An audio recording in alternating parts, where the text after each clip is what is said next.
Hello friends, आज हम आप सबके लिए लाए हैं मोदू नावल का पार्ट 14। उम्मीद है आपको ये वीडियो अच्छी लगेगी। ये सब बड़े बड़े इमारतें ज़बरदस्त थे। उनके लॉबी में ब्राइट रिफ्लेक्टिव स्टोन्स लगे होते हैं। कोई अंदर आता है तो रिसेप्शनिस्ट और गार्ड्स उसे घूरने लगते हैं। सब बिल्डिंग के लिफ्ट्स के सिस्टम अलग अलग होते हैं। कुछ लिफ्ट्स को कार्ड से ही यूज़ किया जा सकता है। बाहर वाला कोई जाता है तो वो समझ नहीं पाता है कहाँ क्या है। पर जेमिनी बिल्डिंग अलग था। सब कुछ रीडेकोरेट होने के बाद भी जाओ हाओचांग इसे अपने हथेली की तरह ही पहचानता था। उसने यहाँ 1 साल की इंटर्नशिप की थी, पर बाद में किसी बड़े स्कूल के एक्सचेंज स्टूडेंट की वजह से उसे ये छोड़कर जाना पड़ा। पर उस टाइम में और इस टाइम में बहुत फ़र्क है। जो लोग यहाँ दिखावा करते हैं वो लोग सिर्फ बेसिक लीगल असाइनमेंट्स ही हैंडल कर सकते हैं। जिन मामलों में हाई लेवल स्पेशलाइजेशन चाहिए उनके लिए ये लोग उसे ही बुलाते हैं। इस बिल्डिंग में वो पुराना लिटिल जाओ अब मिस्टर जाओ बन गया है। इस बिल्डिंग का हर कोना, हर सीढ़ी, हर कॉरिडोर उसके दिमाग में बसा हुआ है। अगर पावर ऑफ ना भी होता तब भी वो किसी कैमरा फुटेज में नहीं आता, पर किसी ने उसके परफेक्ट प्लान को ख़राब कर दिया था। भीड़ में खड़े होकर वो उस अद्भुत घटना का इंतजार कर रहा था। फेदू के इंटरप्शन से उसे गुस्सा आ गया। शुरू में उसे लगा ये कोई पब्लिसिटी स्टंट है या फिर वो अपने दोस्त को बचाने की कोशिश कर रहा है। शायद इससे उन्हें कुछ कमर्शियल फ़ायदा भी है। एक पुलिस वाला बहुत सारे गार्ड्स को लेकर लोगों को पीछे हटने के लिए बोलता है। उसने कहा वो लोग कुछ इन्वेस्टिगेशन कर रहे हैं और बिल्डिंग के पास खड़े होना सेफ नहीं है। भीड़ धीरे धीरे पीछे हो जाती है। किसी ने ध्यान नहीं दिया। एक गोरा चिट्टा आदमी धीरे से पीछे हट के अंधेरे में गायब हो गया। पुलिस वाले लोगों को हटा रहे हैं, इसका मतलब वो लोग अभी सर्च करना शुरू कर देंगे। और वो औरत अभी तक नहीं कूदी। उसे पता नहीं चल रहा था वो लास्ट मोमेंट पर डर गई या फिर उस सुंदर लड़के का घटिया परफॉर्मेंस से धोखा खा गई। पर उसके पास बैकअप प्लान था। टावर ए के रूफ की एक ही साइड सेंट्रल स्क्वायर के साइड थी। जाओ हाओचांग ने उस साइड के रेलिंग को लूज कर दिया था ताकि अगर वो औरत लास्ट मोमेंट पर हिचकिचाए तो भी बच ना पाए। इतना अच्छा अरेंजमेंट था तो फिर क्या हो गया? उसे जाकर देखना ही पड़ेगा। थोड़ी देर सोचकर वो एक आइडिया निकालता है। वो टावर ए के गेट से अंदर नहीं गया। टावर बी के एक साइड में एक कॉफ़ी शॉप था। जाओ हाओचंग उस शॉप के अंदर के इमरजेंसी पैसेज से ऊपर चला गया। 8th फ्लोर में एक ओपन एयर कॉरिडोर है जो टावर ए और टावर बी को कनेक्ट करता है। उस ओपन एयर कॉरिडोर के एंट्रेंस में एक कैमरा था, पर कोई बात नहीं। कॉरिडोर के एक साइड में एक पेड़ पौधों का दीवार जैसा था। उसके पीछे का स्पेस कैमरा का ब्लाइंड स्पॉट था और वो एक इंसान के चलने जैसा चौड़ा था। अगर पावर ऑफ ना होता और कैमरा सारे चालू रहते तो भी वो आराम से जा सकता था। पेड़ पौधों ने कैमरा को ब्लॉक कर रखा था। उसने ध्यान नहीं दिया कि जब वो जा रहा था तब पत्ते थोड़े से हिल उठे और वो कैमरा जिसे बंद रहना चाहिए था वो उसके तरफ घूम गया। लुओ वेंजो नीचे आकर देखता है। तावरन और कुछ क्रिमिनल पुलिसमैन एक नाजुक आदमी को पुलिस कार में उठा रहे थे। उस आदमी ने नफरत और गुस्से से भरी आंखों से लुओ वेंजो की तरफ देखा। तावरन एक एविडेंस बैग उठा के दिखाता है। उसके अंदर एक जोड़े ग्लव्स थे। लुओ वेंजो सिगरेट जला के उस बंदी को देखता है। उसे उसने पहले एक बार देखा था। वो आदमी घुर्रा उठता है। मैं सिर्फ एक डॉक्यूमेंट लेने आया था। आप लोगों ने मुझे पकड़ क्यों लिया? क्या एविडेंस है आपके पास? पुलिस को केस सॉल्व करना नहीं आता है तो वो किसी को भी पकड़ लेती है। छोड़ो मुझे, मेरे कपड़े ख़राब हो जाएंगे तो तुम पैसे दे पाओगे? मुंह में सिगरेट लेकर लुओ वेंजो बोलता है, मैं तो डर गया। लगता है इस भिखारी को डैडी फ्रे से कुछ पैसे उधार लेने पड़ेंगे। फिर वो एक किस फेंक कर बाय बाय करता है। पीछे से एक हाथ आकर उसके मुंह से सिगरेट छीन लेता है। बहुत देर से भागा दौड़ी करते करते लैंग चियाओ का मेकअप खराब हो गया था। उसके फेस में अब सिर्फ उसके बड़े बड़े आंखें ही दिखाई दे रहे थे। सिगरेट को कूड़ेदान में फेंकने के बाद वो एम्बुलेंस की तरफ उंगली दिखा के बोलती है, आप भी वहाँ चढ़ जाओ, जल्दी करो और कल तमीज़ से वहीं रहना, वापस मत आ जाना। एक लंबी आहें भर के लुओ वेंजो ने कहा, बेटी, अभी तक तुम बड़ी भी नहीं हुई और अभी से अपने पिता को राजगद्दी से हटाने का प्लान कर रही हो। लेंचिया गुस्से में कुछ बोलने जाती है पर लुओ वेंजो बोल उठता है, ठीक है, क्या तुम जानती हो प्रेसिडेंट फे कहाँ पर है? लैंगचिया सबकॉन्शियसली कैनोपी ऑफ हेवन की तरफ देखती है। उसमें अब क्लोजिंग सेरेमनी का रिहर्सल ब्रॉडकास्ट खत्म हो रहा था। फायरवर्क शुरू हो गए थे और वो बहुत खूबसूरत था, पर थोड़ी देर पहले जो नाटक हुआ उसकी वजह से ये फीका पड़ गया था। मुझे नहीं पता, मैंने उन्हें नहीं देखा। आप क्यों? पर तब तक लुओ वेंजो गायब हो गया था। पुलिस कार में पड़ी हुई एक जैकेट पहनकर लुओ वेंजो ने फेदू को कॉल किया, पर किसी ने फ़ोन नहीं उठाया। उसने ट्रेड सेंटर के कंट्रोल रूम में जाकर पता किया, पर फेदू वहाँ नहीं था। बाहर आकर उसने फिर से कॉल किया और उसे बिल्डिंग के पीछे से फेदू के फ़ोन का रिंगटोन सुनाई दिया। एक छोटे से गार्डन में पेड़ पौधों के बीच कुछ स्टोन टेबल और चेयर थे। फेदू एक चेयर में पीछे ठेस लगाकर आंखें बंद करके बैठा था। उसका फ़ोन पास में पड़ा था। लुओ वेंजो की बातों का वो कोई भी जवाब नहीं देता। लुओ वेंजो उससे दूर जाकर बैठता है और पूछता है, तुम उन्हें देखने क्यों नहीं गए? वो तो सेफ है ना? उसने पूछा। मार्डरर ने रेलिंग को लूज कर दिया था, मुश्किल से बच पाई है। फेदू की उंगलियां जो एक ताल बजा रही थी रुक गए। उसने लुओ वेंजो की तरफ देखा और दोनों की नज़रें मिल गई। लुओ वेंजो का हाल बुरा था। उसे देखकर लग रहा था जैसे कि वो हाफ पैरालाइज्ड था, पर उसके आंखों में 2 लाइट चमक रहे थे। फेदू को लगा जैसे वो कुछ अलग सा था। लुओ वेंजो वेल मेंटेन्ड और हैंडसम था। उसका फिगर पहले जैसा ही सुंदर था। उसे देखकर उसकी उम्र पता नहीं चलती है। अगर कोई कहे वो 20 साल का है तो सब मान जाएंगे, और अगर कोई कहे वो 30 साल का है तब भी सब मान जाएंगे। पर फेदू को पता है 20 साल की उम्र में वो ऐसा नहीं दिखता था। उस टाइम वो एक यंग मास्टर था जो बहुत ज़्यादा एरोगेंट और प्राउड था। किसी और के फीलिंग से उसे कुछ फ़र्क नहीं पड़ता था। वो बाहर से और अंदर से एक जैसा था, इमेच्योर और चटकीला। अब लुओ वेंजो मैच्योर हो गया है।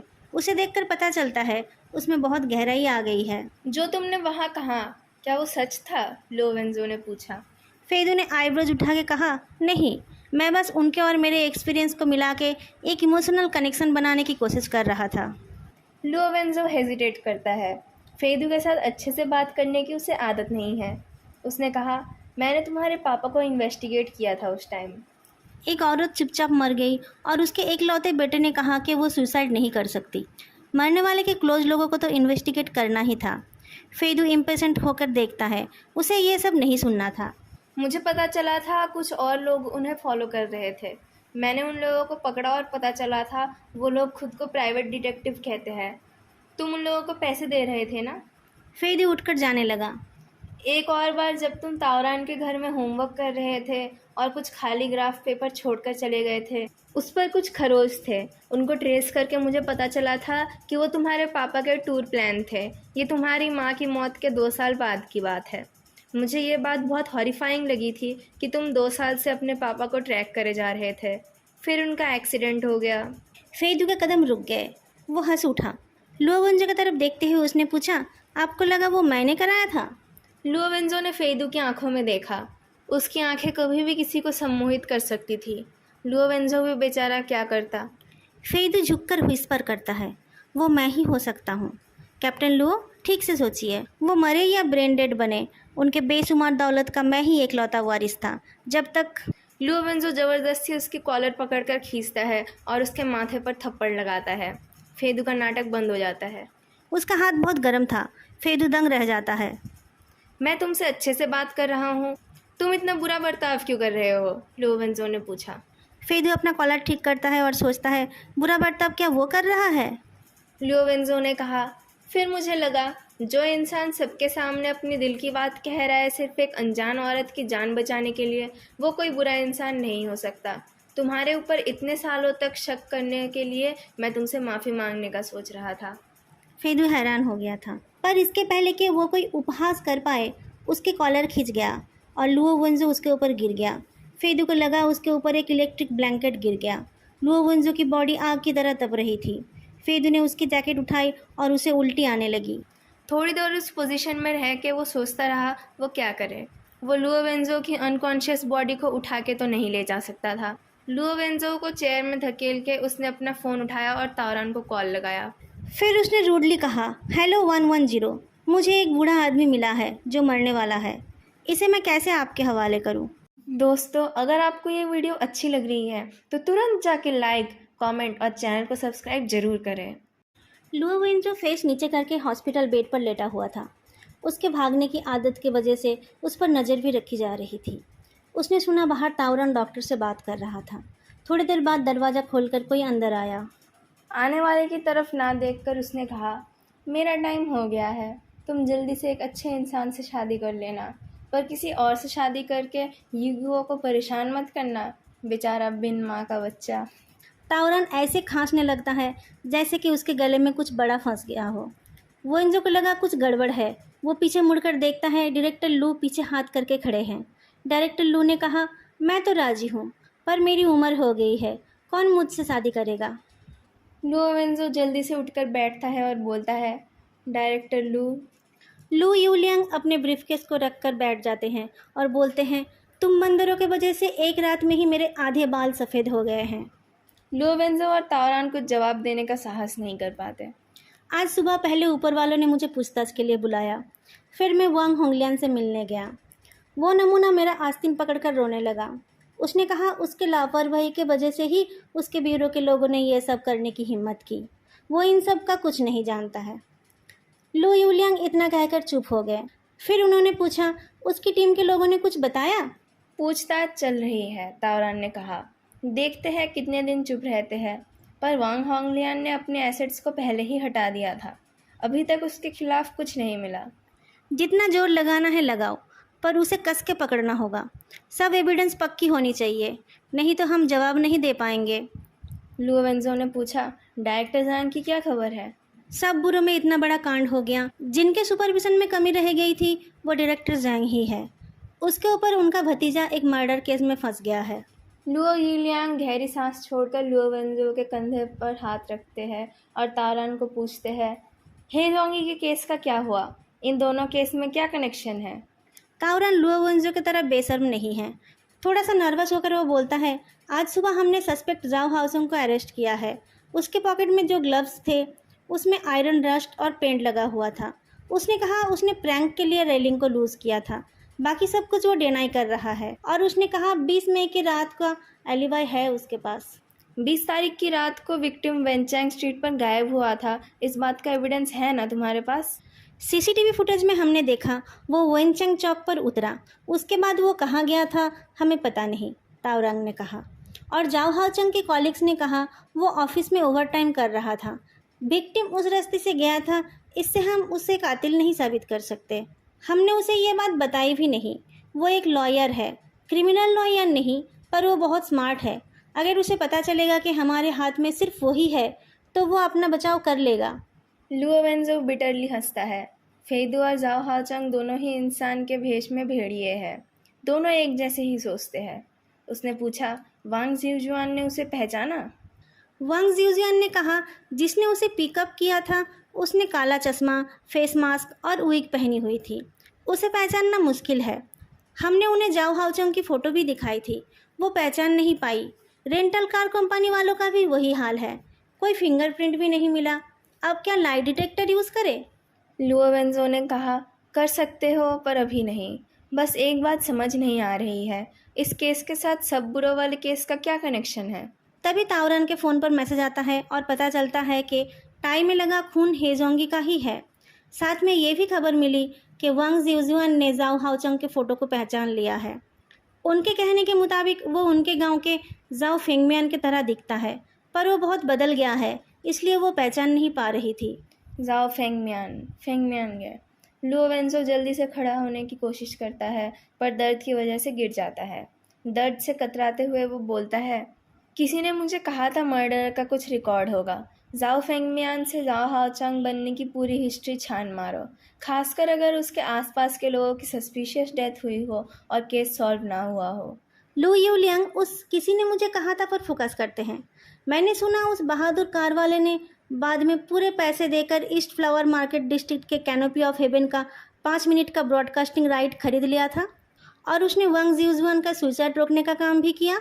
उस ब्रॉडकास्टिंग राइट की कॉस्ट क्या है? तावरान ने जवाब दिया। उसने कहा, ज़्यादा नहीं, उसके कार के दाम के सामने वो कुछ भी नहीं है। डायरेक्टर लू को लगा उनके कुछ और बाल सफ़ेद हो गए। पैसे का अमाउंट सोचकर उनका ब्लड प्रेशर बढ़ने लगा। उन्होंने कहा, तुम समझ रहे हो ये बात?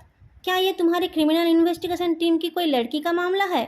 फिर वो टीम की सब फीमेल्स के बारे में सोचकर पूछते हैं, कहीं ये लिटिल लैंग तो नहीं?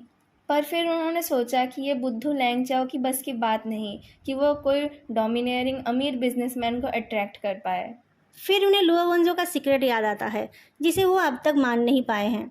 वो उनके तरफ उंगली उठा के पूछते हैं, ये तुम्हारा क्या धरा है? लुओ वेंजो बोल उठता है, ये अन्याय है। डायरेक्टर लू रिलैक्स होने ही वाले थे, पर लुआ वंजो फिर से बोल उठता है, ऐसे तो सुनने में ये मेरा बैड लक लग रहा है, पर वो बहुत बड़ा हरामी है। अगर मुझे एक पूरा दिन उसके साथ बिताना पड़े तो मैं तो गुस्से से ही 100 बार मर जाऊंगा। डायरेक्टर लू ने इतनी बेशर्मी की उम्मीद नहीं की थी। गुस्से से उनका ब्लड प्रेशर भी बढ़ गया। लो वेंजो की तरफ उंगली उठा के उन्होंने कहा, टाइम बहुत कम है और काम बहुत ज़्यादा। काम के टाइम पर ये सब बेशर्मियाँ नहीं चलेगी।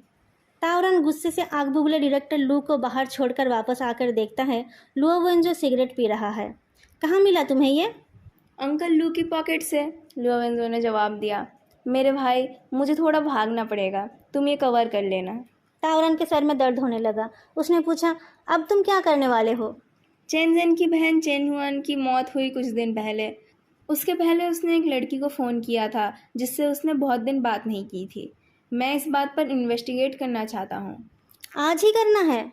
जितनी जल्दी हो सके, लुओवेंजो सिगरेट की राख गिराते हुए बोलता है। तावरन कैप्टन का हाल देखकर कुछ बोलना चाहता था, पर उसे पता था बोलकर कोई फ़ायदा नहीं है। वो उस लड़की का नाम पता पूछता है। सुइंग, वो यान वेस्ट पॉलिटिकल साइंस में second year under graduate student है। यान वेस्ट पॉलिटिकल साइंस? क्या हुआ? जाओ हाउचंग भी वहीं से ग्रेजुएट हुआ था, तावरन जल्दी से बोलता है। पिछले साल वो वहाँ पर एकेडमिक एडवाइज़र बनकर गया था। लुओवेंजो सिगरेट को खिड़की के ऊपर दबाते हुए बोलता है, चलो अभी। उधर दूसरे एक हॉस्पिटल रूम में लैंग चियाओ बिना पल के झपकाए वांग जिउजुआन की बातें सुन रही थी। फेदू भी था वहाँ पर। वो डिस्पोजेबल ग्लव्स पहनकर एप्पल छील रहा था। उसे वहाँ होना नहीं चाहिए था, पर वो वांग जिउजुआन का टेम्पररी गार्जियन बन गया था। लैंग चियाओ ने पूछा, क्या ये हेजोंगी ने कहा था कि वो यान सिटी में जाओ फेंगमियान से मिला था? मदर हे ने गर्दन हिलाई। जांग फेंगमियान के बारे में आपको कुछ और याद है? आपने उसे नहीं पहचाना था। क्या ये इसलिए कि वो बहुत दिन गांव नहीं गया था? मदर हे फेदू की तरफ देखती है। फेदू उन्हें साहस देने के लिए हंसता है। सेब के टुकड़े करके एक प्लेट में 2 टूथपिक के साथ सर्व करके वो बोलता है, थोड़ा विटामिन ले लीजिए। वापस आने के लिए वहाँ और कुछ नहीं है, मदर हे ने धीरे से कहा। उसके फैमिली वाले सब मर गए हैं। उसके घर में एक अपाहिज बाप और एक गूंगी माँ थी। उसे छोड़कर और 3 भाई बहन भी थे। वो लोग बहुत गरीब थे। बहुत मुश्किल से एक बच्चे को पढ़ाया था। सब लोग कह रहे थे कि उनके अच्छे दिन आने वाले हैं। पर एक सर्दी की रात एक मंदबुद्धि लड़के को उनके घर वालों ने बाहर निकाल दिया।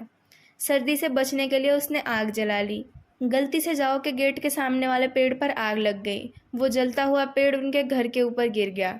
जाओ फेंगमियान उस रात घर पर नहीं था। उसे छोड़कर सब लोग जलकर मर गए। दोस्तों, आज का ये पार्ट यहीं ख़त्म होता है। वीडियो अच्छी लगी तो लाइक करना मत भूलना। फिर मिलेंगे अगले वीडियो में। तब तक के लिए बाय।